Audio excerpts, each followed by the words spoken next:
দেখো বন্ধুরা, তোমাদের দাদাভাই বাজার থেকে আজকে কত বড় একটা কাতলা মাছ কিনে নিয়ে এসেছে। এই মাছটা ওজন ছিল 2.5 কেজি আর মাছটা একদম জ্যান্ত ছিল।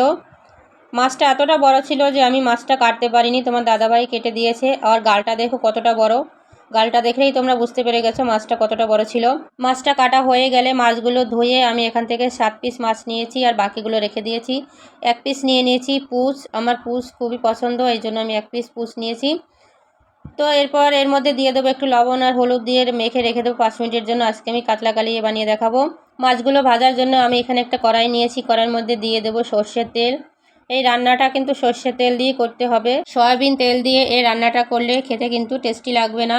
তো তেলটা গরম হয়ে গেলে আমি এক এক করে মাছগুলো দিয়ে দেবো তেলের মধ্যে।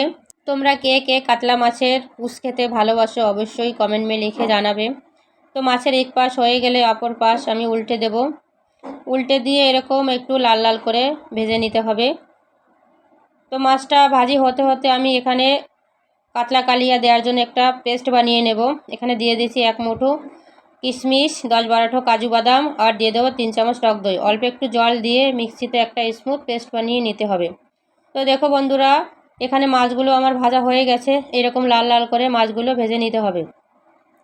তো মাছ ভাজা হয়ে গেলে উঠিয়ে নিয়ে ওই কড়ার মধ্যে দিয়ে দেব 2টো বড় সাইজের পেঁয়াজ। আমি পেঁয়াজটা লম্বালম্বি করে কেটে নিয়েছি বেরেস্তা বানানোর জন্য। আমি এই কাতলা কারিয়ায় কোনো রকম পেঁয়াজের পেস্ট ব্যবহার করব না, শুধু এই পেঁয়াজের বেরেস্তাটাই ব্যবহার করব। তো বেরেস্তা বানানো হয়ে গেলে কড়ার মধ্যে দিয়ে দেবো আর একটু সর্ষের তেল, ফোড়নে দিয়ে দেবো গোটা গরম মশলা, এলাইচি, লবঙ্গ, দারচিনি, 3টা তেজপাতা আর দিয়ে দেবো 1 চামচ আদা রসুনের পেস্ট। আদা রসুনের পেস্ট থেকে কাঁচা গন্ধ চলে গেলে এর মধ্যে দিয়ে দেবো হলুদের গুঁড়া, জিরার গুঁড়ো, ধনিয়ার গুঁড়া আর দিয়ে দেবো কাশ্মীরি লাল লঙ্কার গুঁড়ো। আমি এখানে তিখা লঙ্কার গুঁড়ো ব্যবহার করব না, কারণ আমি রান্নাটা কাঁচা লঙ্কা দিয়ে করব। তোমরা যদি লঙ্কার গুঁড়ো দিতে চাও তিখা তাহলে এখানে দিতে পারো। তো এর মধ্যে দিয়ে দেবো ছোটো সাইজের একটা টমেটো, টমেটোটা দিয়ে একটু নাড়াচাড়া করে দিয়ে দেবো অল্প একটু লবণ আর 1/2 চামচ চিনি।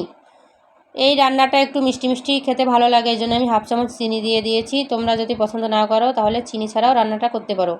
মশলা পুড়ে না যায় এই জন্য অল্প একটু জল দিয়ে ভালো করে নাড়াচাড়া করে ঢাকন লাগিয়ে ঢেকে দেবো 2 মিনিটের জন্য।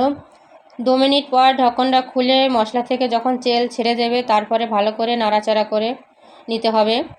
তো ভালো করে নাড়াচাড়া করে নেওয়ার পরে এর মধ্যে দিয়ে দেবো যে কিশমিশ, কাজু বাদাম আর টক দই মিক্সিতে পেস্ট করে রেখেছিলাম, সেটা দিয়ে মিক্সি জার দিয়ে অল্প একটু জল দিয়ে দেবো।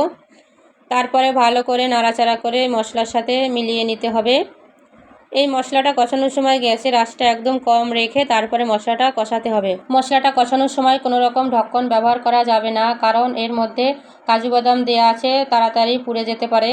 এই জন্য ঢক্কন না লাগিয়ে বারে বারে নাড়াচাড়া করে মশলাটা কষিয়ে নিতে হবে।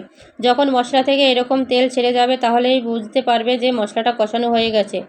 মশলাটা ভালো করে নাড়াচাড়া করে এর মধ্যে দিয়ে দেবো পরিমাণ মতন উষ্ণ গরম জল। তোমরা যে যেরকম গ্রেভি খেতে পছন্দ করো সেই হিসাবে তোমরা এখানে জলটা ব্যবহার করবে। তবে কাতলা মাছের কালিয়াটা একটু শুকনো শুকনো খেতেই ভালো লাগে, এই জন্য জলটা হিসাব করে দেবে।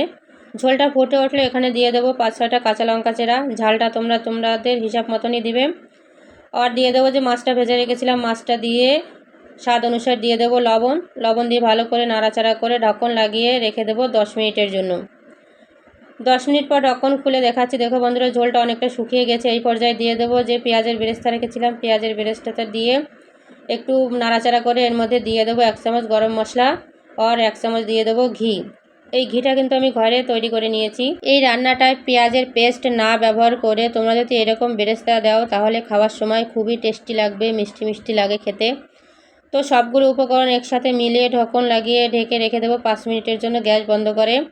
তারপরে আর 5 মিনিট স্ট্যান্ডিং টাইমে রেখে নামিয়ে নিলেই তৈরি হয়ে গেল আমাদের লোভনীয় আর টেস্টি কাতলা মাছের কালিয়া। রেসিপিটা যদি তোমাদের ভালো লাগে অবশ্যই একটা লাইক, কমেন্ট, বন্ধুদের সাথে শেয়ার করবে। চ্যানেলটা সাবস্ক্রাইব করার অনুরোধ রইল। আর যদি কেউ ফেসবুক থেকে রেসিপিটা দেখে থাকো তাহলে পেজটা ফলো করে রাখার অনুরোধ রইল। আবার দেখা হবে নতুন ভিডিওর সাথে। ভালো থেকো সবাই, টাটা।